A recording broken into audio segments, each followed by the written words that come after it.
नमस्कार। पटना के चर्चित कारोबारी गोपाल खेमका हत्याकांड में कुछ नई और अहम बातें सामने आई हैं। आज हम इसी पर थोड़ी गहराई से बात करेंगे। जी क्या? तो आज समझने की कोशिश करते हैं कि इस मामले में अब तक क्या हुआ है। खास तौर पर ये कि ये हत्या सुपारी देकर कराई गई थी, एक शूटर पकड़ा गया है और फिर एक पुलिस इनकाउंटर भी हुआ है। तो देखते हैं ये सब कैसे जुड़ता है। बिल्कुल, ये काफी तेजी से घटनाक्रम बदला इसमें। हाँ, तो सबसे पहली और शायद सबसे बड़ी खबर जो है वो ये कि पुलिस मान रही है कि गोपाल खेमका की हत्या सुपारी किलिंग थी। जी। मतलब पैसे देकर हत्या करवाना। और खबरों के मुताबिक करीब 10 लाख रुपए की डील थी इसके लिए। अच्छा, 10 लाख? हाँ, और इसमें से जो मुख्य शूटर बताया जा रहा है उमेश यादव, उसे शायद 1 लाख रुपए मिले थे।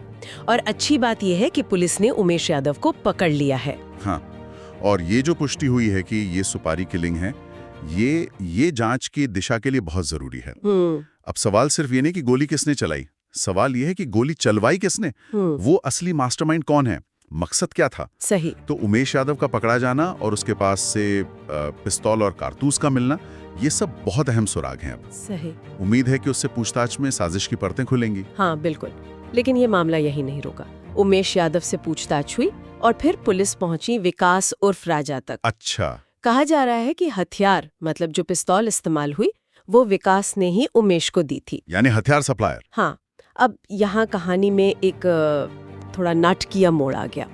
रिपोर्ट बता रही है कि पुलिस जब विकास को ले गई हथियार बरामद करने के लिए किसी ईंट भट्ठे पर, जी, ईंट भट्ठे का जिक्र है, तो वहीं पर उसने कथित तौर पर पुलिस टीम पर फायरिंग कर दी और फिर जवाबी कार्रवाई हुई जिसमें विकास उर्फ राजा मारा गया। देखिए, ये स्थिति जांच को थोड़ा क्या कहते हैं जटिल बना देती है। कैसे? एक तरफ तो एक आरोपी जिस पर हथियार देने का इल्जाम था वो अब नहीं रहा, तो वो कानून के शिकंजे से बाहर हो गया।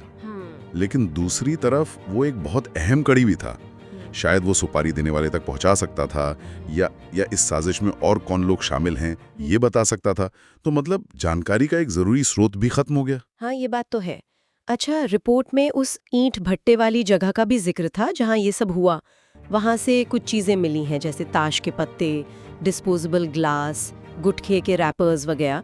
पुलिस ने मार्किंग भी की है ABC करके। जी हाँ, ये चीजें यही इशारा करती हैं कि वो जगह हाल फिलहाल में इस्तेमाल हो रही थी। मतलब कोई आता जाता था वहाँ। बिल्कुल, शायद छिपने के लिए या मिलने जुलने की जगह रही हो। ताश के पत्ते, ग्लास, रैपर, ये बताते हैं कि वहाँ लोग बैठते थे, वक्त बिताते थे। अच्छा। और पुलिस की मार्किंग तो स्टैंडर्ड प्रोसीजर है। घटनास्थल पर सबूतों को सहेजने और जांच का हिस्सा है वो। कभी कभी ये छोटी लगने वाली चीजें भी पूरी तस्वीर को समझने में मदद कर देती हैं कि वहाँ कौन था, क्या माहौल था मुठभेड़ से पहले। समझ गई। अच्छा, एक और बात, रिपोर्ट में एक सियासी एंगल की तरफ भी इशारा किया गया है। मतलब कुछ अटकलें हैं, किसी बीजेपी प्रवक्ता के ट्वीट का जिक्र है, किसी MLC का नाम भी शायद उछला है। इस पे क्या कहेंगे? और ये भी याद रखना जरूरी है कि गोपाल खेमका के बेटे गुंजन खेमका जो खुद बीजेपी में थे, उनकी भी 2018 में हत्या हुई थी। देखिए, ये बहुत जरूरी है कि हम अटकलों और जो तथ्य सामने आ रहे हैं उनमें फर्क रखें। बिल्कुल। रिपोर्ट भी साफ कह रही है कि ये अभी सिर्फ अटकलें हैं। पुलिस ने आधिकारिक तौर पर किसी भी पॉलिटिकल कनेक्शन की पुष्टि नहीं की है। सही। हाँ, गुंजन खेमका की हत्या का जिक्र इसलिए अहम हो जाता है क्योंकि वो एक पैटर्न या किसी पुरानी रंजिश की तरफ इशारा कर सकता है। लेकिन जब तक जांच एजेंसी, जो इस केस में SIT है, मतलब स्पेशल इन्वेस्टिगेशन टीम, हाँ, SIT जांच कर रही है, जब तक वो कुछ ठोस रूप से नहीं कहती, किसी भी नतीजे पर पहुंचना जल्दबाजी होगी। मामला हाई प्रोफाइल है तो अटकलें तो लगेंगी ही। हाँ, ये तो होता ही है। पर हमें जांच की नतीजों का इंतजार करना चाहिए। बिहार पुलिस के सीनियर अधिकारियों की ब्रीफिंग शायद जल्द हो, जिससे तस्वीर और साफ हो सकती है। बिल्कुल, SIT की जांच और पुलिस की ब्रीफिंग का इंतजार रहेगा। तो अगर हम अब तक की सारी बातों को समेटे तो क्या निकल कर आता है?